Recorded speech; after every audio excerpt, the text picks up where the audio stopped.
Welcome to Euro C Sucks, the weekly podcast where we review and critique the best and the worst fan-created original characters from the My Little Pony fandom. This show is unscripted and unfiltered, so moderate language will be used. As well, this show can be a little heavy on the critique at times. That being said, if you are easily offended, don't watch. If not, feel free to join us for this week's show. This is episode 52 for March 6th, 2015. This week, we flock together as birds of a feather with a shining silver special guest. So join us for this week's show. My name is Mummified Thunderbirds. I'm the host and show manager. I am joined today by... Commander Sparkle, Assistant Project Manager. I'm Eddie Bobo. I'm in charge of gathering questions and viewer interaction. This week, we have, like I said, a very special guest this week. Noted brony critique, analyst, person, special dating host, game show host player, and accused of being anti-Celestia. I don't, the jury's still out on that one. But this week we have the very special Silver Quill. Greetings, bronies of the internet. I mean you great harm. Not again. Our very first brony analyst special guest on the show, and we are super excited. We're really happy, really excited to have you on the show today, Silver. It's adding that smooth, silvery, shining voice that you have. He's not smooth. Smooth isn't here this week. I got that. I can be smooth if you need, baby. It's I like him. liquid butter. Just But I will clarify, I am not anti-Celestia. I am just the anti-Celestia. the anti-Celestia, right? Of course. I'm actually quite fond of her, but I represent everything she stands against. Good distinction. Good distinction. Yes, always important. Senpai will never notice you. So, normally whenever we have a special guest, we like to talk about their OC. So, Silver, just so I don't get any names wrong, what is your OC? Well, take your pick. I mean, I've got Silver Quill, the little hippogriff that usually gets blown up over the course of a day, at least 3 times, before breakfast. And on the pony side, I also have an OC known as Clutterstep.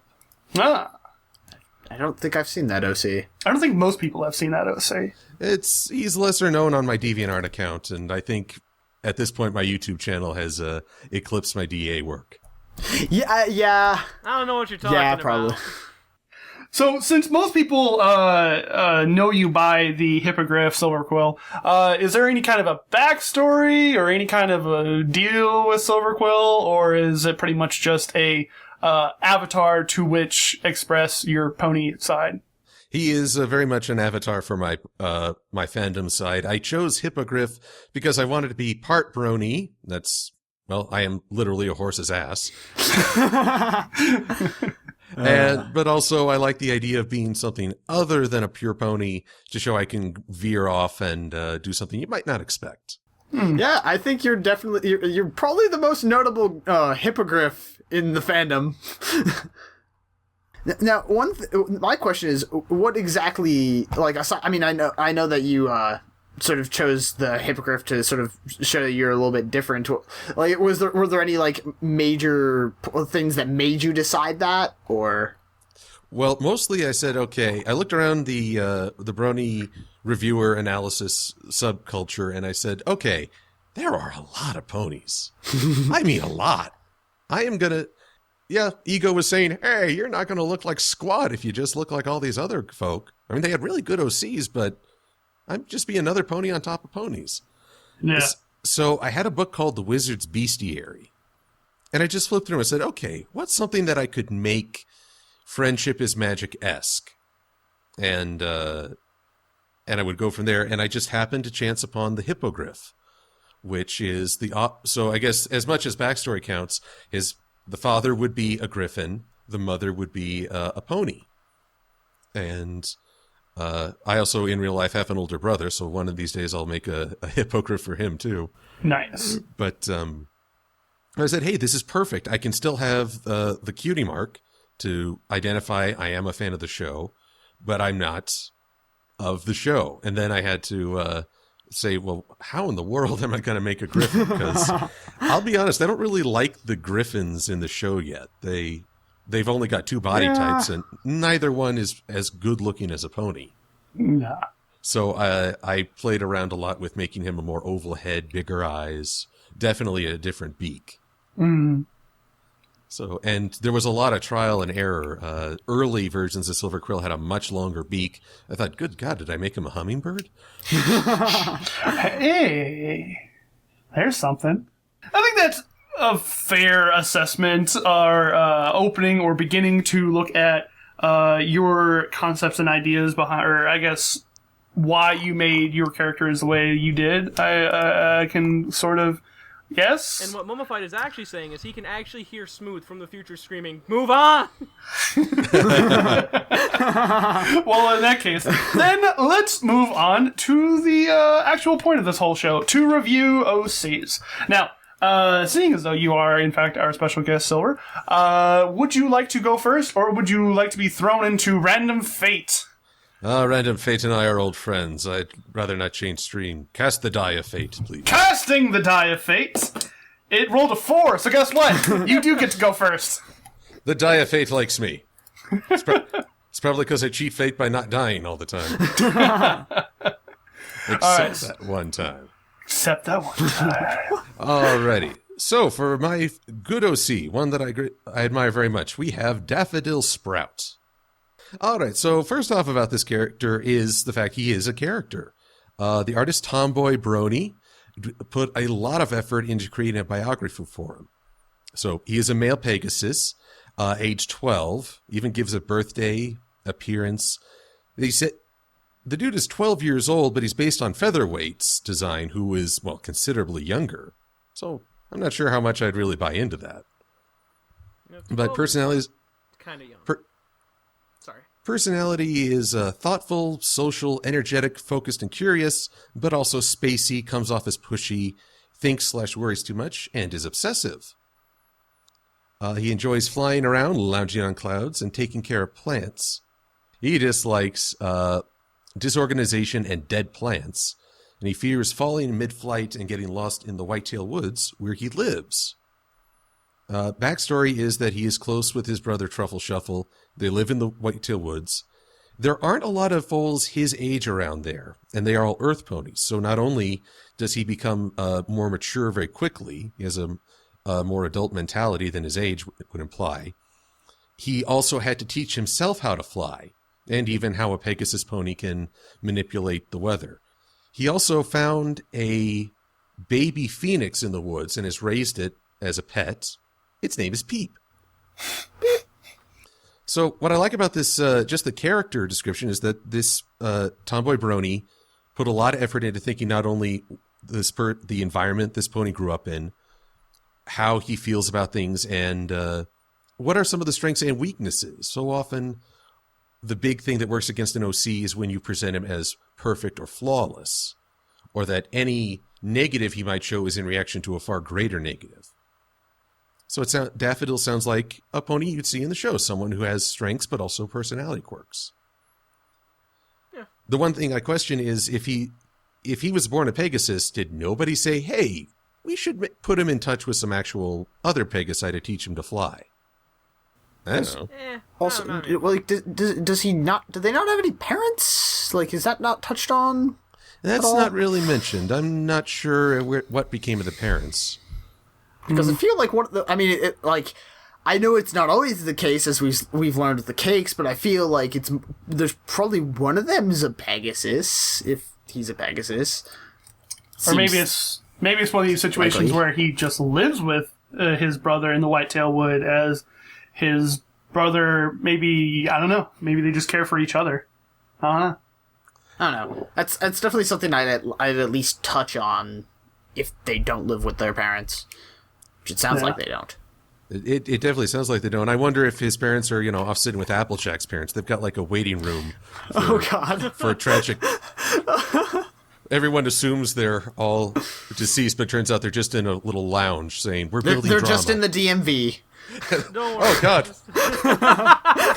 It's worse than Tartarus. That's a pretty rounded out backstory. It seems lacking in just one or two things, but, it seems like well kind of thought out. Very. And it's also curious that he has a baby phoenix pet, which, hey, Spike had one for 5 seconds. Yeah, no kidding. So that's always sort of a question. If your pet is like above the norm, Applejack has a dog, Rarity a cat, I've got a baby phoenix. That sounds pretty awesome.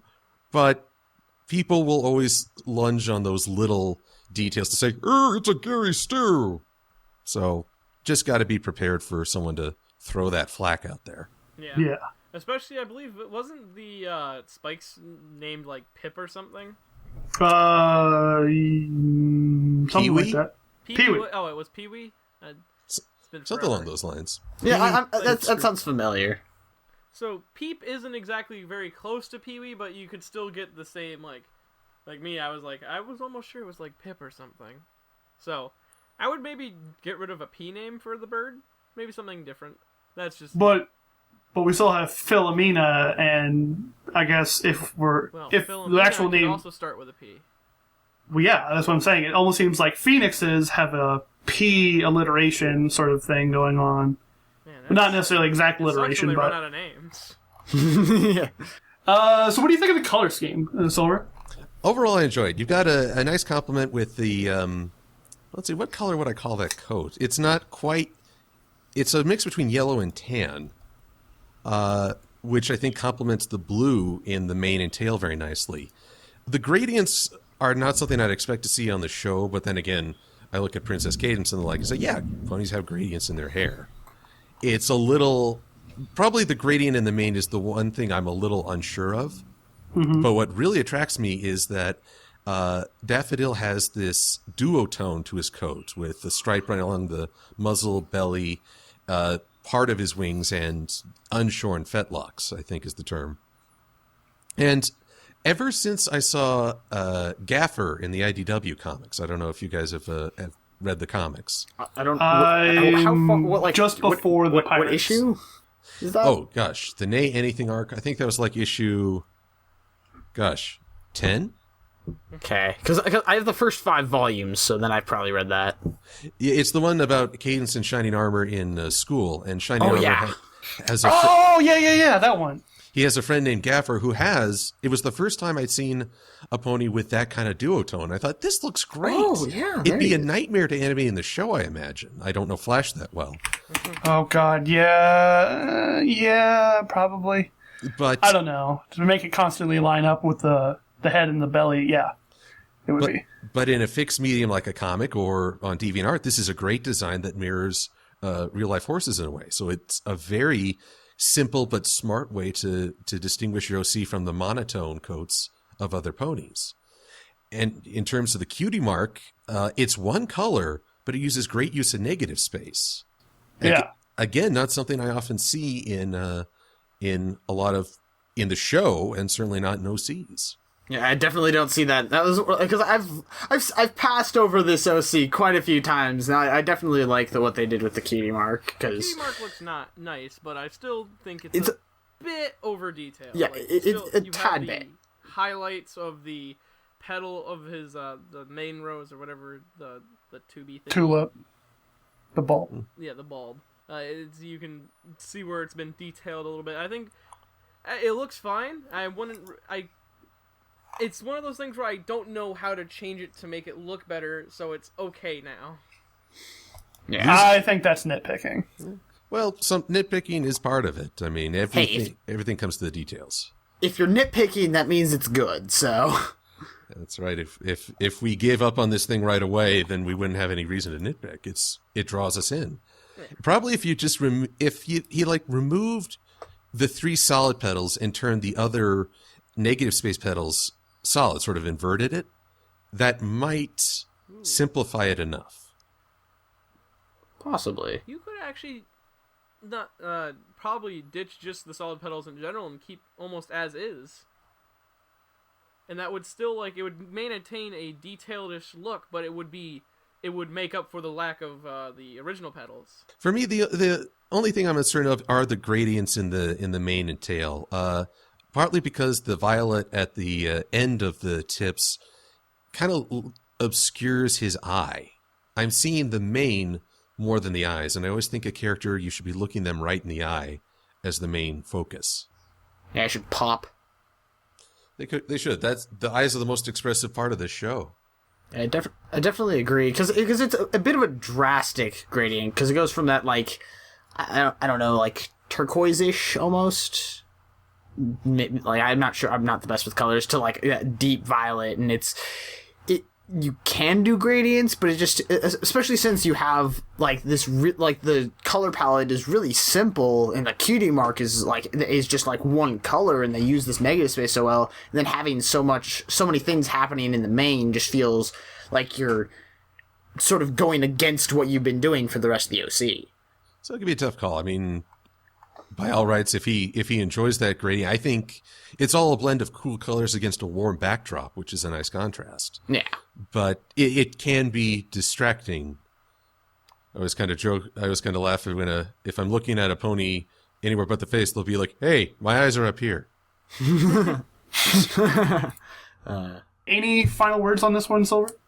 Just that I think it's very well done. Props to Tomboy Brony for fleshing out both the character, and one of the important things in developing OC, I think, is you start with the character and build the design to reflect that. In a way, you want to be able to say something about the pony's character without any text to guide you.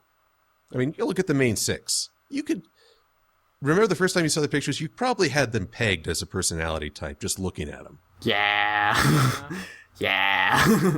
Well, then I guess that is it for that one. We'll move on to the next one. Looks like we rolled a 2, so that means Commander goes next.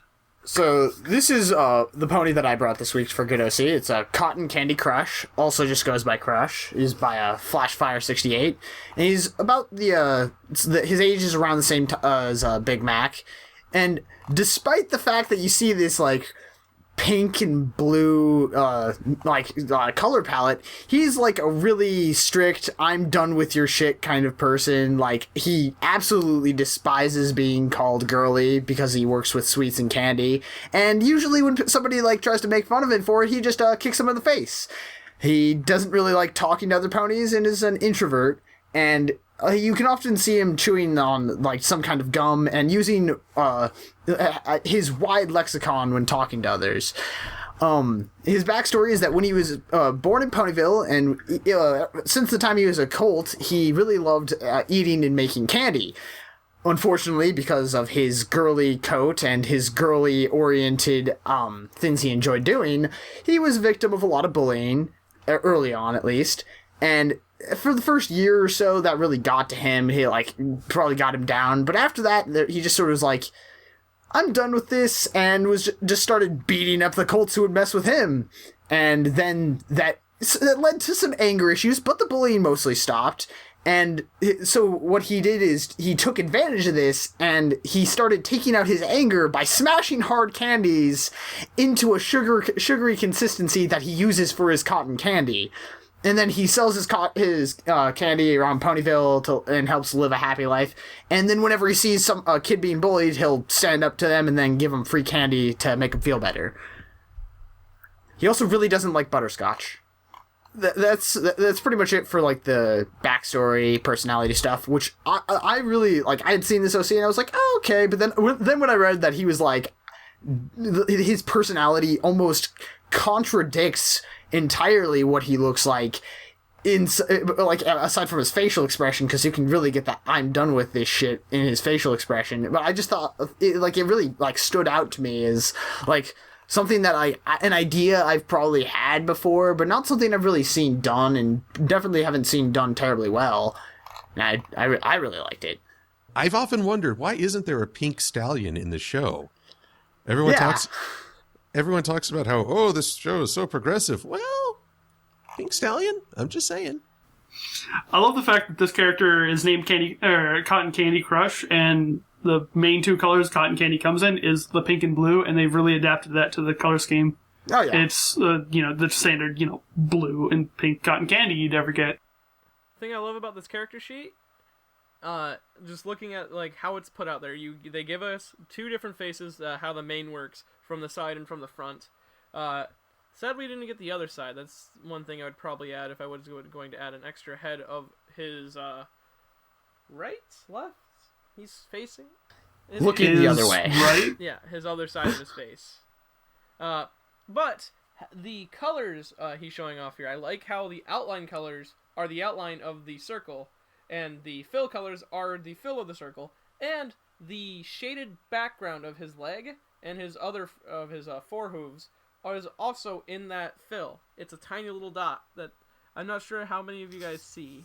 Yeah. I see. Yeah, I was wondering what that was, and I'm like, why is there a third color? And then I'm like, oh, shading, right? Yeah. It's perfect. It's like, if you need the specific colors, they have them right there for you. Same with his mane and with his eye as well.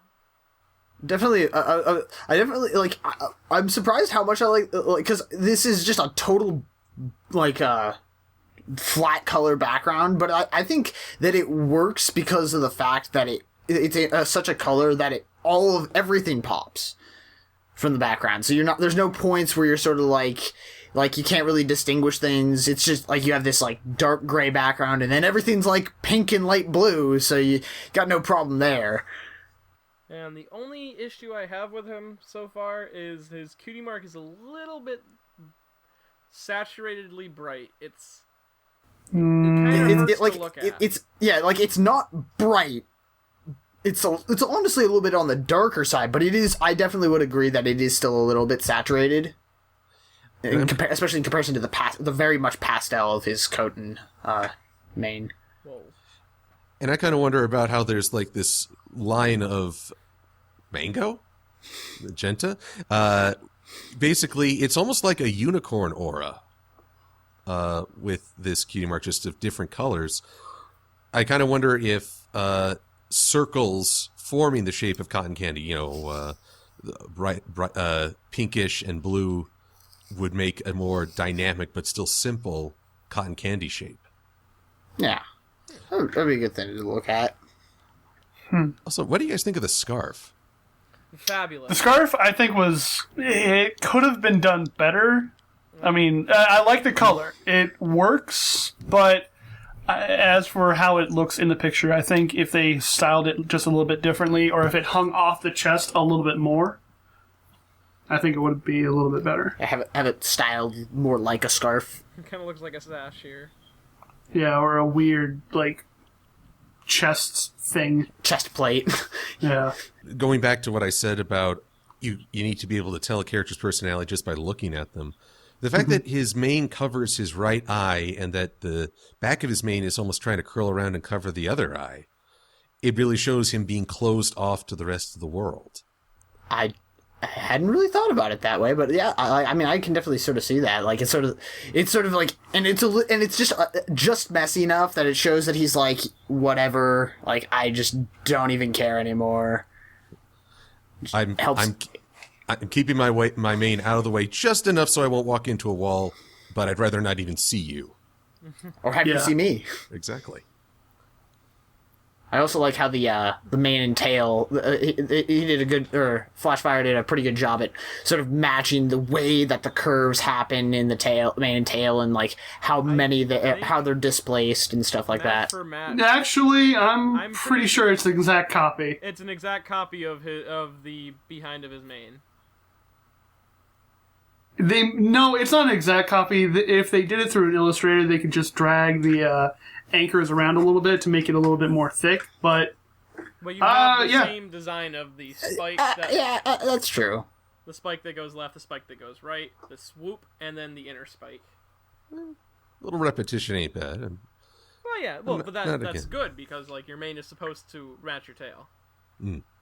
I don't think there's really anything with the actual like character itself that really needs to be changed. I think that everything's done in such a way that it really pops out and stands out. Once I actually took the time to read it, I was absolutely enthralled with the character.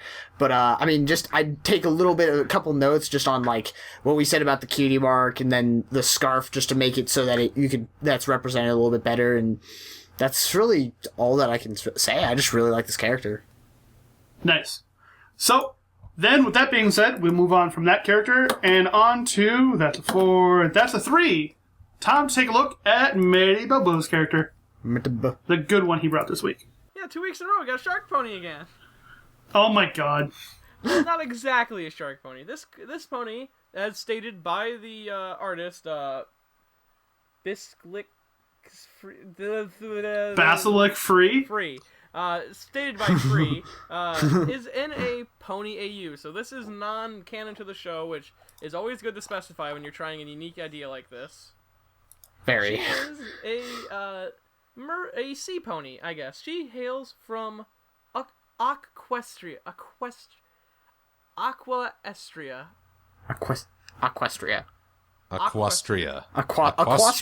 It is Equestria. Her name is Lagoon, and she is a unicorn-based sea pony.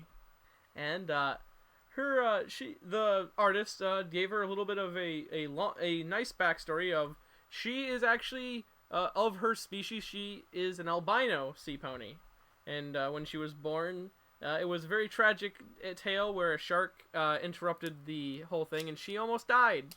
And her mom did die, and that's very sad. She during school she wasn't very good, I guess is the term for the schooling. I can't talk.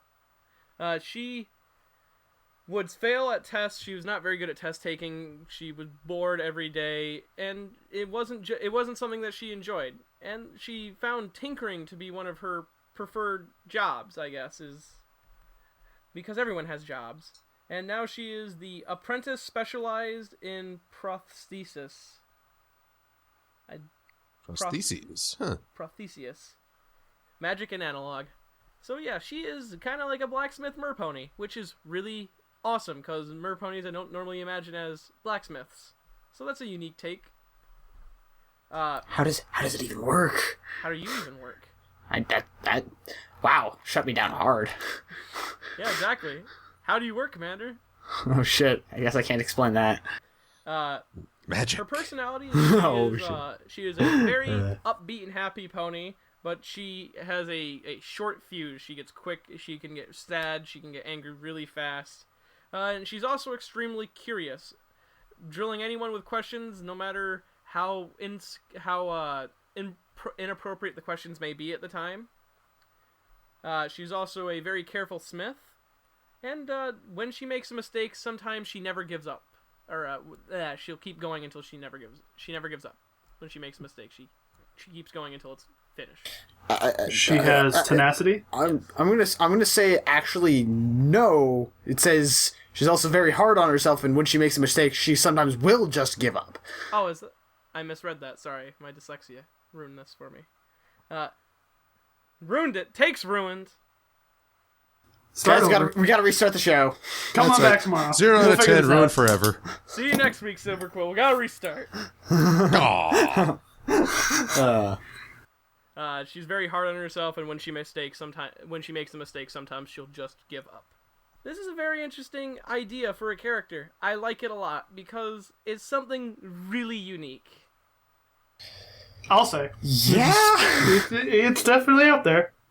Also, I don't care what you guys say. This is fucking adorable. Oh, no argument here. No, this looks like a lot of thought and detail went into the design, and yet it doesn't look overly complicated. Yeah. It has its little spots all over to its very sea creature-esque like, and it's a lot of detail, but it's also very little detail in a sense, because it's like I'm kind of expecting something like this from a sea creature. Also, I like the unique idea of she doesn't just have a horn. Her gills protrude magic. I thought that was a neat take on how to get around the not having a horn. Yeah, because I was gonna say, like, unicorn sea pony. That definitely, like you said, it definitely throws the whole horn thing for a loop by having the gills. I know a lot of people do that with, like, not necessarily gills, but, like, the dual horn system for, like, dragon hybrid ponies. Yeah. Yeah. That's cool. I like it. Now, the gills do raise a biological question, though.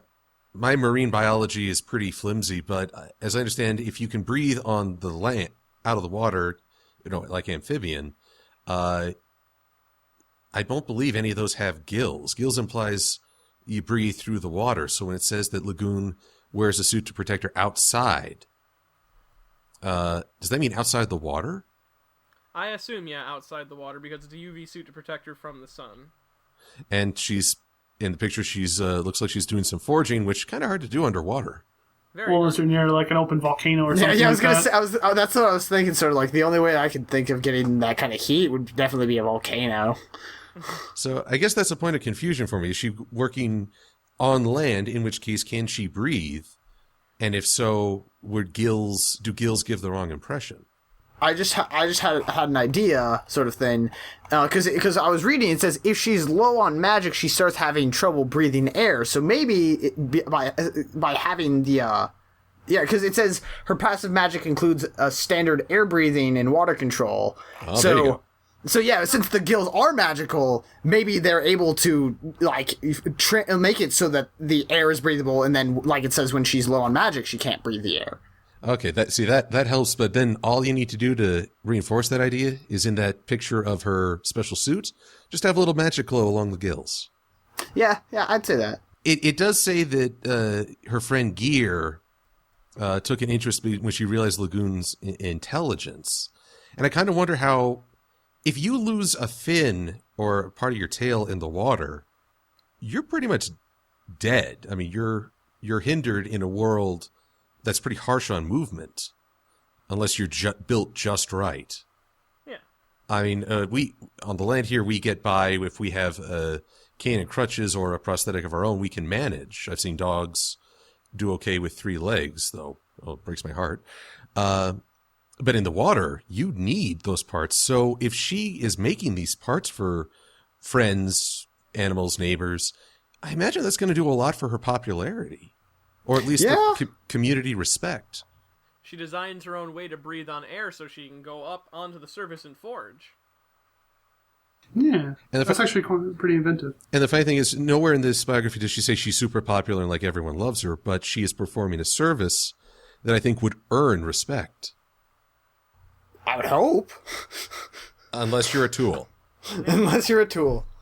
I was just reading at the very bottom also, and because since it's the unicorn sea pony, apparently those are very rare. Well, no, I mean I don't know how big the population of sea ponies is, but it's about a 1 in a million chance of being a unicorn type sea pony who can actually perform magic. So that's probably also something that's going to It could either be that if you got a very biased racist population, I guess that could be a bad thing, but it could also be looked at as like a super, like very much like a gift.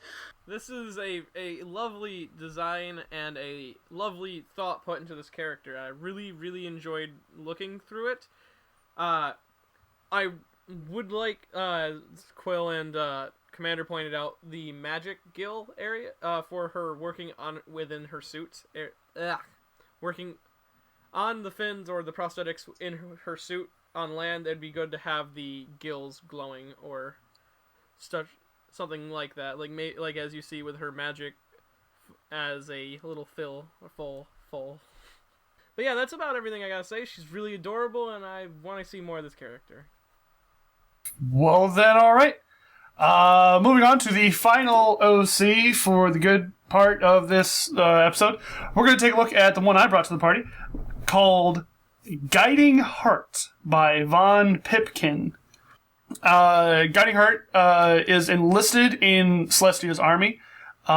He was born in Ponyville, but moved to Canterlot to help better serve the princess.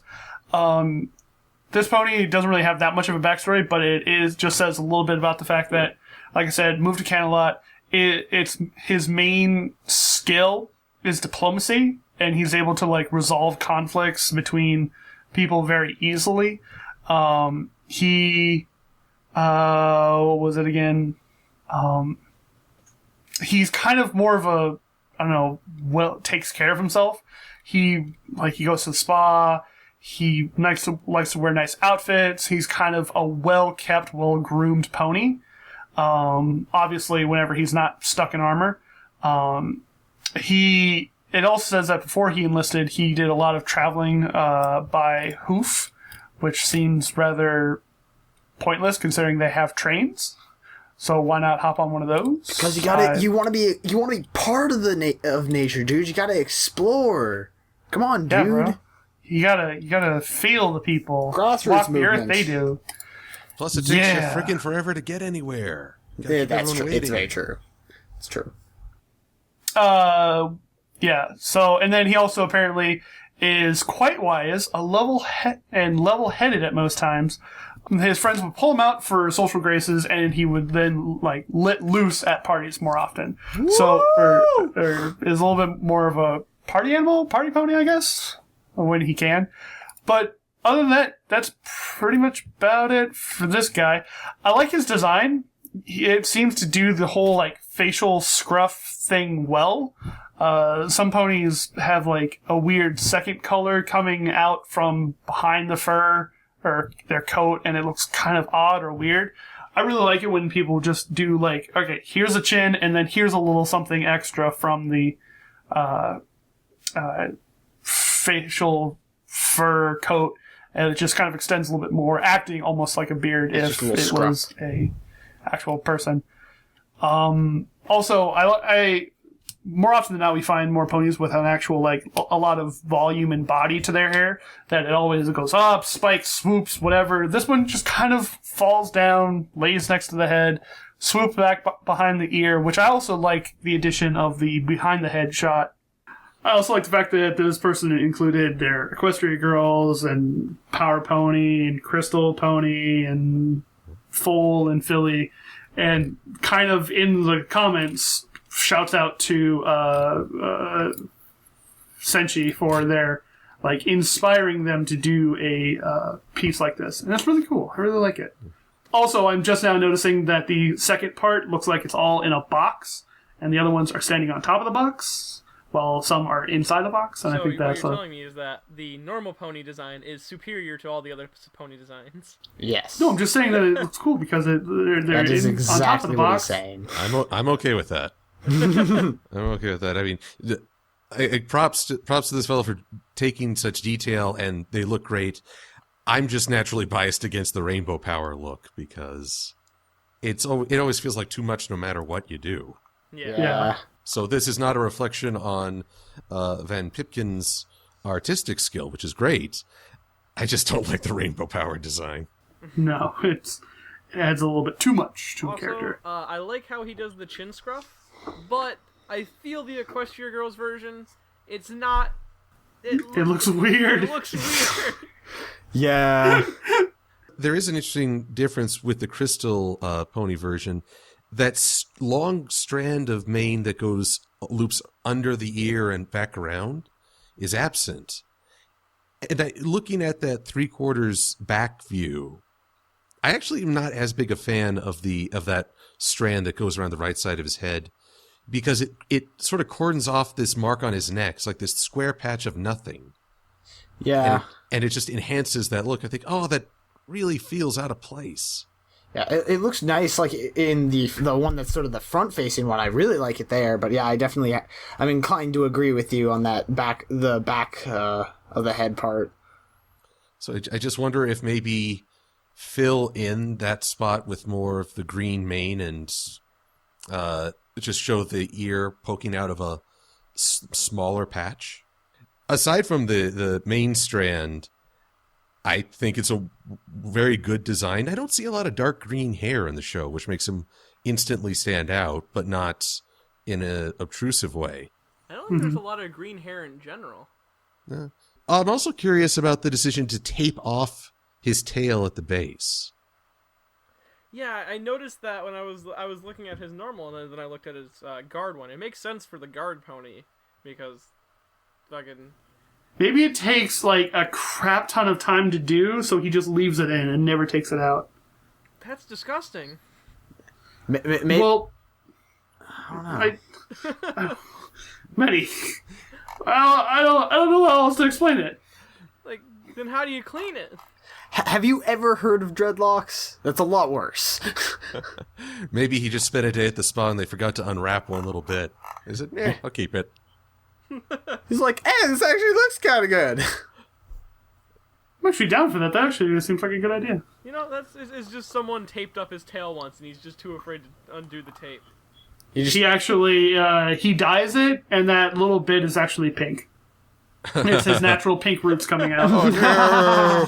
He's like, oh, I can't let... All the guards are going to make fun of me if they find out I have pink hair. Just ask God and Candy Crush. I really like this character. I also like the cutie mark and how his name is Guiding Heart, and he's a diplomat, so he tries to set people on the right way, so to speak. But, I mean, it's not a definite literal version of his name, but it could be sort of loosely implied, / grabbing at straws for it, possibly. I don't know. But, I don't know. I think it sort of fits. Kind of works. It's not bad by any means. I mean, I'm not entirely... Like, I like the simplicity of it. Not 100% sold on it, but I won't complain too much. Not sure what to say to help improve, so... Yeah. Although I do like the fact that cutie mark's on the little pocket protector thing on his vest, where there shouldn't be a pocket protector? Wait, what? It's a patch. It's It's a patch, but... You don't even understand man's fashion. You son of a bitch. I like the colors. I like how everything works together. There's little details about functionality and how actually it works, / how manes and facial hair sort of should work, both human and pony. But those are only minor gripes that I could pick at. Overall, I think it's a good if it could just expand the backstory a little bit, maybe about, I don't know, how day-to-day life in diplomatic soldier person goes through his days or something like that. That would lend to a good story. He actually has to have a discussion with his toothbrush before using it. Yes. It'd be like, yes, you want to make my teeth nice and white, but you only want to sit there in the bowl and not work. How dare you?